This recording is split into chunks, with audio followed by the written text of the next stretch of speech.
Welcome to Mobbad YouTube channel, Mobbad Education YouTube channel. This is Girija, School Assistant Bioscience, ZPHS, Kuravi, Mobbad district. Today our topic is transportation in plants. This is in the biological 10th class biological science 3rd chapter in the lesson transportation.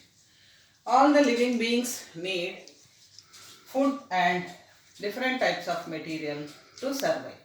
Similarly, the plants too need water, minerals, salts and some raw materials like nitrogen, phosphorus and potassium, and also they need food for growth and storage of the food.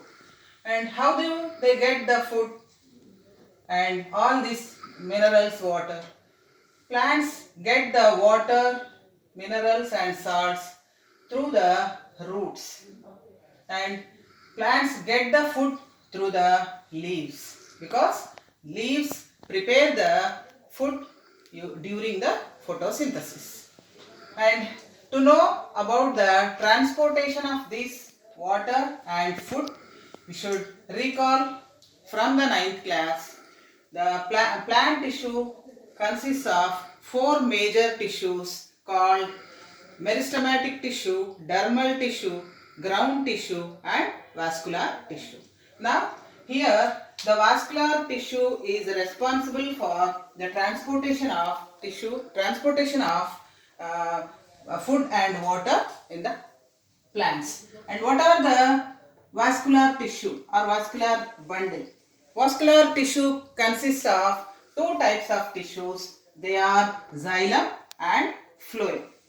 And xylem is responsible for transporting the water and minerals and salts, and phloem is responsible for transporting the food material. And now we will see how the xylem transports these water, minerals, salts and all this raw material. And xylem by roots, it has 2 processes to absorb the water for all the parts of the plants. Those processes are called, first one is root pressure and second one is transpiration. And root pressure occurs by the process osmosis and the transpiration occurs by the process diffusion. Once we will see how the root pressure occurs. So that we should see here, we should observe the parts of the root. Here we see the relationship of root hair and soil water. And going through this, we should do a small activity. We should take a sprout, it means a germinating seed. It has a fine thread-like structure called root.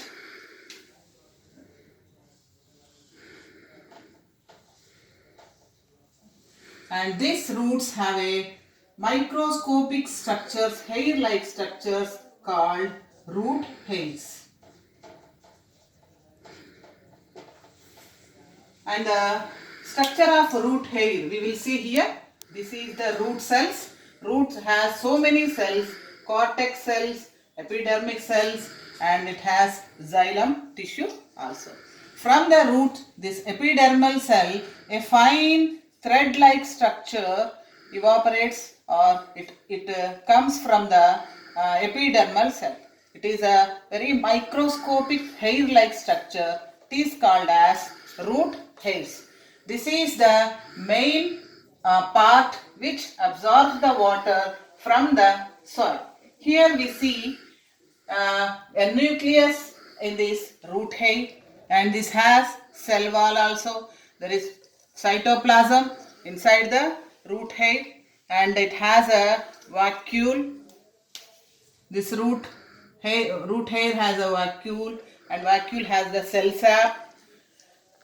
And here we see outside, this is the soil, water mixed soil, and here we see the soil particles.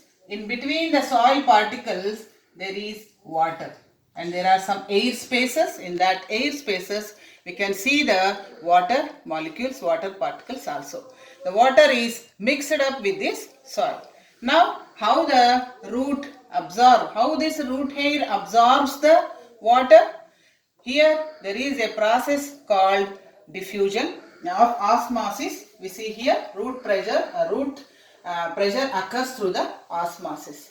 It means the water molecule or the molecules, low concentration molecules enters or travels towards the high concentrated area, so that this water, soil water contain low concentration substance, and this root hair contain more concentrated or high concentrated. So it is easily, by the osmosis, it is easily water and minerals enter into this vacuole, and vacuole it takes this material, this water into this cell. Again it is followed by the process osmosis, and epidermic cell, it passes through the cortex, and finally now the water is in the xylem vessel. And okay, xylem tissue received the water, and how it transports the water upwards, it means against the gravitation. It should transport the water against to the gravitation to all the parts. Importantly, especially it goes to the leaves to perform the photosynthesis.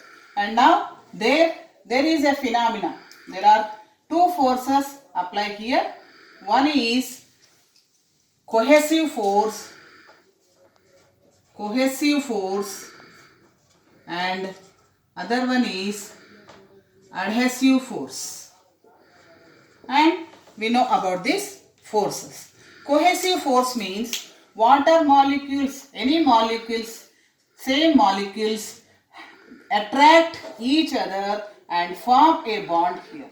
Like that, the received absorbed water make bonds in the in this xylem vessel in a continuous column, and it holds it. It holds the water.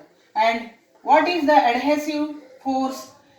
Adhesive force means this water molecule attracts with this xylem cell and the xylem wall, and this wall and the water molecule get attracted, and there is a push upwards the plant, so that this is called as adhesive force. By these two forces, the water which absorbed by the root hair enters into the xylem, and it is pushed up. It is transported towards the plant, and it goes to the leaves and stem and all the growing parts. So this is the process of roots absorbing the water and transporting to all the parts. And to know the process of root pressure, there is an experiment we have done in the 7th class, root pressure experiment. It was proved by von Helmont. To prove this experiment, we have taken a pot, a healthy pot with a plant, and then we removed the stem, upward parts of the plant. We kept only 1 inch of stem here, and we attached a glass tube or glass rubber closely to the stem, whereas the stem and the glass tube should be same, should be in the equal, and it is attached tightly because to avoid the escaping of the water. Now this is the apparatus. Here it is ready. Now we will pour some water in this pot, and we will pour some water inside the glass tube, and we would put this water up to here. It means the stem will be inside this water level, and we will note this water level as M1. And keeping this whole apparatus in the sunlight, after the 2 or 3 hours, we observe what happened in this activity. Now we observe that the level of the water is increased, and we note this increased level as M2, and the difference between the M2 and M1 is the increase of the water. And where does this water comes from? It is the root pressure push the water here. So the increase of the water, because of the root pressure, the water increased. By this process, in all the small plants, water is absorbed by the root and transported to the all the parts of the plants. And the second process to transport the water to all the parts is called as transpiration. While the small plants perform the root pressure, and when in the larger plants like a banyan or 100 feet plants like eucalyptus, there is not possible of this root pressure. Then there is another process called transpiration. And what is transpiration? Losing of water through the stomata. It means from the surface of the leaf through the stomata outside into the atmosphere in the form of water vapor. It is called as transpiration. And what happens here? We see here in a small experiment. This also we have done in our earlier classes. We took a healthy plant. We tied a polythene paper on it very tightly on a twig or one leaf. We covered it with a thread, and after one day, if we observe this, we can observe some droplets inside the polythene cover. Where does these droplets come from? So just now I told that these leaves, under this the leaf surface has released, it means through the stomata the water is released outside into the atmosphere in the form of water vapor. So this is the water vapor. So in this process we we say that transpiration is another process to transport the water from one part to the another part. What occurs here? What is the formula behind this? You see, here there are under the leaf there are so many stomata. Stomata means we know there are two guard cells. They are guarded by these two cells. This is stomata. These are guard cells. And here when the water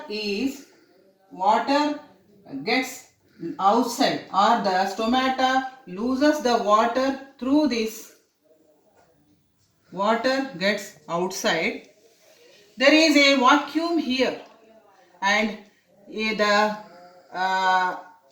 here some force is pulling this transpiration. It is called as transpiration pull. It means when it is a suction force, we call it as suction force. Here when the vacuum is there, the water is pulled, like when we drink the juice from the bottle or from the glass by that straw, we will pull some force by through our mouth, and then the juice will enter into our mouth. Similarly, here the transpiration pull is occurred, and the neighboring cell will push the water into the stomata, and again the water gets outside into the atmosphere, and again and again and again each and every cells push, they go on push up. This process occurs when there is a vacuum here, so that they form a continuous column between the stems, roots and all the parts. This is the process of transpiration. Okay. Now we'll go through the transportation of the food. And here I told you that food is transported by the special tissue. It is called phloem. And this food, where do the food prepare? The food is formed during the photosynthesis in all the green parts like lenticels and green leaves. And how does this transportation occurs?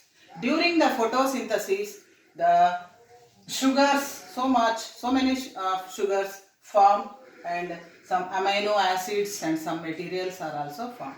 So these phloem cells receives the sugar and mainly the sucrose and some other amino acids and some other materials from the leaf, and it carries through the phloem, it carries to all the parts, mainly especially to the growing parts and to the storage where the food is stored.